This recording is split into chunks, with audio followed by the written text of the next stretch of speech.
Oh, there you are, YouTube. Do. Subscribe if you're interested, but also no pressure. You know what I think we're going to do today? We're going to do a random ranking. We're going to go to that movie collection behind me and pick out 3 movies at random and then rank those movies based on whatever criteria we come up with. I'll rank them here in the video, but if you'd like to rank them in the comments below, please feel free to do so. Let's get to picking 3 movies. All right, what do we want? What do we want? Something from, I don't know, here? That seems like a section I don't pull from too often.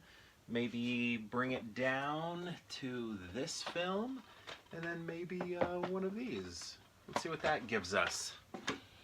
You know what's wild? We've been doing these for years, and I probably still haven't picked every movie that I have. There's some out there that I have not ranked yet. I've ranked this one a lot. I've ranked this one a lot. I guess I can still, I don't know. I'm going to get rid of this one because I feel like I've ranked it too many times. The other 2 are okay. One of them I don't even know if I've ever ranked before. I probably have. Hey, that's good. Okay. But I probably ranked that one before too. I don't know. Anyway, we're going to start off with Flight. This is the one where I'm like, if I even ranked this, I don't know. But this movie right here, Robert Zemeckis, right, had that really cool plane flipping scene. That was awesome. It was just like, right? That's this movie, I think. And then, or this, and then, anyway. Yeah, and Denzel Washington's character in this movie is an alcoholic, and he was drinking while on the job, but while he was drunk, he was able to save all those lives. Also, you know who's really awesome in this? John Goodman. John Goodman is so good in this. He's so funny. Would have been cool if he got an Oscar nomination. There are so many John Goodman Oscar nomination worthy supporting actor roles that he has done, and it's just like, where were they? Most notably, a lot of movies, but for me, I just think it would have been great had he been nominated for The Big Lebowski. That was phenomenal, and I think that's probably, he has a lot of best work, but I think that's some of his best work right there. Really showy supporting actor work, but he's very good in this too with the showy supporting actor sort of work. But yeah, you know, I think I only saw this maybe in the theater, but I did enjoy it. I thought it was good. Next we have a movie that I've also only seen in the theater, but it was an early viewing or maybe part of a festival circuit or something like that. I don't remember, but that is Bernie, starring Jack Black. Jack Black right now is making a splash in that movie Minecraft, or the Minecraft movie, or whatever it's called. I don't know what the thing is. I don't know anything about Minecraft, but I do know Jack Black is funny.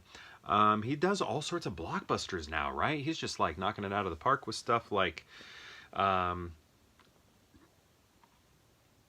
Jumanji. Is that it? I feel like he's in more stuff, but I can't think of any of it. But anyway, Minecraft. You know, the trailer I saw for it is funny, but I don't know anything about it, so I don't know. There probably would be a disconnect. But Richard Linklater made this. Richard Linklater and Jack Black have worked together before in the making of The School of Rock. Linklater directed Jack Black in that film as well. So this is based on a true story, and I saw this at Roger Ebert's Film Festival, known as Ebert Fest, or yeah, that's pretty much what it's known as now. It used to have like another name, but they kind of scratched that because they've changed the mission. But yeah, McConaughey, it's Shirley MacLaine. It is, ooh, wow, look at that. Little bit of blood. Tells you a little bit of something there. But yeah, I like this movie, and if I remember right, there are like interviews. There are interviews in it, and I think maybe those interviews are with real people from around the town or something. I can't remember. How was that? What am I remembering here?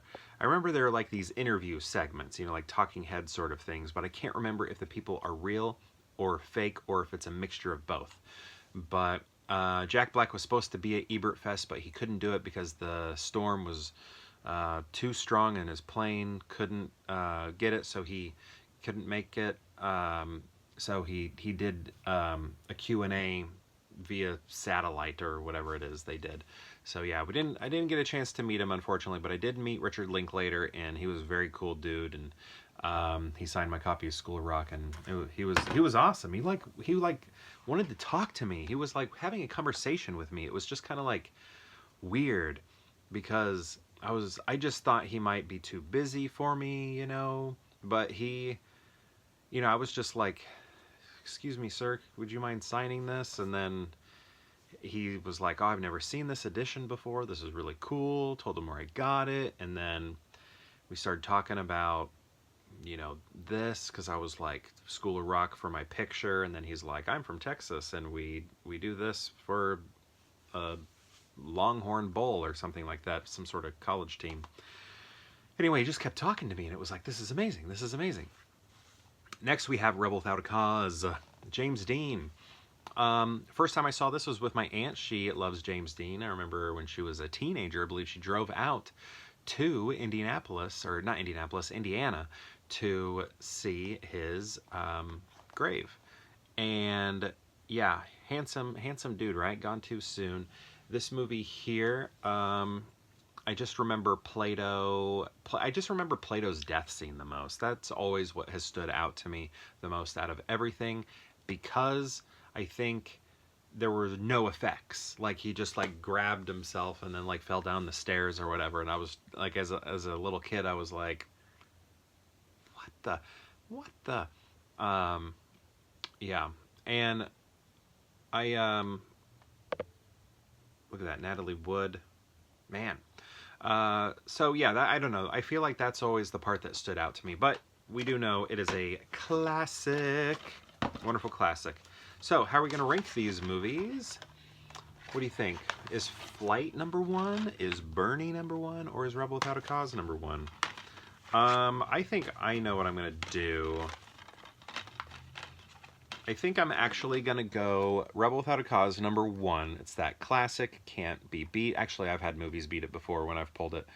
But I think out of these three, it is the reigns supreme, number 1.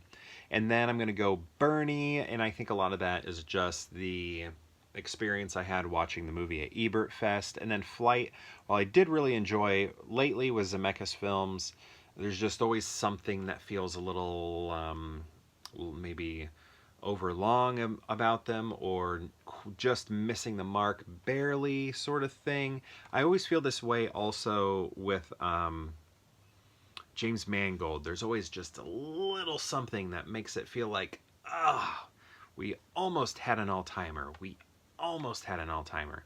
But I think like Mangold's all-timer is Copland, but everything else, they're almost there. And then there's just a little something that it's like, if that was just a little different. But yeah, here we go. I'm going to go Rebel Without a Cause, then Bernie, then Flight. But my question to you is, have you seen these movies? These three right here. And if so, what do you think of them? And if you've seen all three, how would you rank them? I'd love to know. Let me know in the comments below. And perhaps we'll see you tomorrow for more Pure Hangout.